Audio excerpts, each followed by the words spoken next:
I think इस exam में क्या करना है ये सब बता रहे हैं, क्या नहीं करना है कुछ चीजें हैं जो बहुत इंपॉर्टेंट है।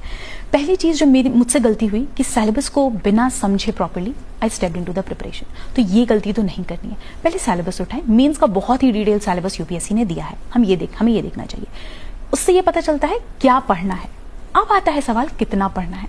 जैसे अगर मैं एग्जांपल दूं, पॉलिटी में फंडामेंटल राइट्स एक टॉपिक है, फंडामेंटल राइट्स पे एक बुक भी हो सकती है, आप एक आर्टिकल पे एक बुक लिख सकते हैं। तो हमें कितना रिक्वायरमेंट है उसके लिए प्रीवियस ईयर क्वेश्चंस देखो। तो सिलेबस बताता है क्या पढ़ना है, प्रीवियस ईयर क्वेश्चन बताते हैं कितना पढ़ना है, कितना रिक्वायरमेंट है। ये दो चीजों के बाद तीसरी चीज आती है बेसिक्स, एंड बेसिक्स के लिए आई थिंक एनसीईआरटी से बेहतर कुछ नहीं है। अब मैं ये बिल्कुल नहीं कहती कि 6 से 12 की सारी एनसीईआरटी पढ़नी है, कुछ स्पेसिफिक कुछ बेसिक्स हैं जिनको आपको रेफर करना है। बहुत ही limited number of standard books, क्योंकि आई थिंक एक मुझसे जो गलती हुई कि वो मैं बहुत सोर्सेज को रेफर करती थी। अब जो सब्जेक्ट से डर लग रहा है, जैसे हिस्ट्री वीक है तो हिस्ट्री के लिए मैंने कम से कम 10 किताबें पढ़ ली हैं।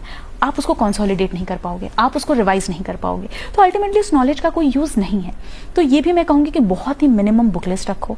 आई थिंक पढ़ने से ज्यादा इंपॉर्टेंट एक रिपीटेड रिविजन स्लॉट, कि हर 10 दिन बाद, 10 दिन नहीं तो 20 दिन बाद मैं 1-2 दिन का स्लॉट, कि पिछले 20 दिन में जो पढ़ा उसको मैं रिवाइज करके उस पर एक टेस्ट सॉल्व करके और तब मैं आगे बढ़ूं। तो ये कुछ चीजें हैं जो मुझे लगती हैं रिक्वायर्ड हैं इस फील्ड में।